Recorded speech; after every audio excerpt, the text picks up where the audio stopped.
बात कोई 7 साल पुरानी है। जगह न्यू दिल्ली का एक पॉश इलाका।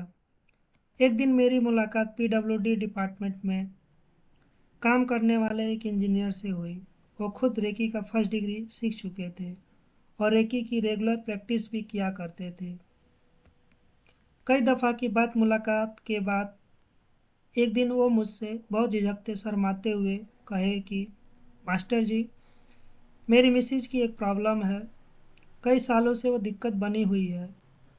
लगातार मेडिकल ट्रीटमेंट करवाने के बाद भी अभी कोई भी फ़ायदा नहीं हो पाया है। परेशानी दिन ब दिन बढ़ती जा रही है। समझ नहीं आ रहा है कि क्या करूं क्या ना करूं। अब आप ही कुछ बताइए। मैं उनकी ओर मुखातिब हुआ और बेसिक जानकारी पूछने के बाद उनसे कहा कि क्या वो मुझसे रेकी हीलिंग करवाने के लिए तैयार हैं।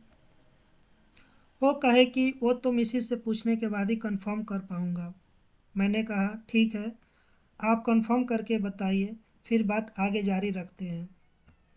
इंजीनियर सर ने मुझे बताया था कि उनकी वाइफ को असल में प्रॉब्लम बचपन से कोई 4-5 साल की उम्र से ही थी, लेकिन ये परेशानी उनकी जम्मू कश्मीर में पोस्टिंग के बाद बढ़ गई थी। असल में इससे पहले वो आर्मी में डिप्लॉय थे। उसी टाइम मार्च 1999 को के दौरान उनकी पोस्टिंग आर्मी में हुई ही थी कि कुछ टाइम के बाद कारगिल वॉर मई महीने में शुरू हो गया। उन्होंने बताया था कि कारगिल वार के दौरान उनकी वाइफ को लगातार यह डर सताने लगा कि कहीं उनके हस्बैंड की भी पोस्टिंग वार में ना हो जाए। अगर वैसा हो गया तो उनके अंदर ऐसी बहुत सी आशंकाओं से उनका बचपन का सरदर्द समय के साथ और बढ़ने लगा। बाद में जब वो मई मही बाद में जब 2 महीने में वार ख़त्म हो गया तो आर्मी से 40 साल की उम्र में रिटायर हो गए और पीडब्ल्यूडी डिपार्टमेंट में जॉब कर लिए। न्यू दिल्ली में वापसी के बाद कुछ टाइम तक तो सब कुछ ठीक रहा, लेकिन कुछ महीने के बाद माइग्रेन का वो अटैक लगातार कई कई दिन तक रहने लगा। जब दिक्कत बद से बदतर होने लगी तो कई हॉस्पिटल के चक्कर काटते काटते थकने लगे, लेकिन परेशानी खत्म होने का नाम नहीं ले रही थी। इन्हीं सब परिस्थितियों के बीच मेरी मुलाकात इंजीनियर सर से हुई थी। खैर, अगली बार जब हम मिले तो उनकी वाइफ मुझसे रेकी हीलिंग करवाने के लिए रेडी थी। अब मैं रेकी हीलिंग रेगुलर करने के लिए भी तैयार था। कुछ हिदायतों के बाद रेकी हीलिंग उनकी रेगुलर होने लगी।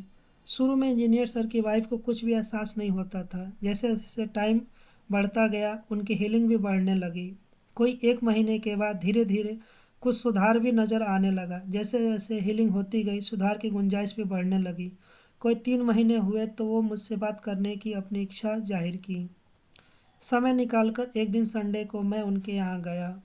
मुझे देखकर खुशी के मारे उनकी आंखों से आंसू छलकने लगे। वह आगे भी रेकी हीलिंग कंटिन्यू रखने को कहीं। करीब 2 महीने की और हीलिंग के बाद उनमें क्लियरली इम्प्रूवमेंट नज़र आने लगा था। इस तरह बचपन की सिरदर्द से शुरू हुई परेशानी कारगिल वार के टाइम और उसके बाद बढ़ती गई और आखिरकार रेकी हीलिंग से जड़ से पूरी तरह ख़त्म हुई।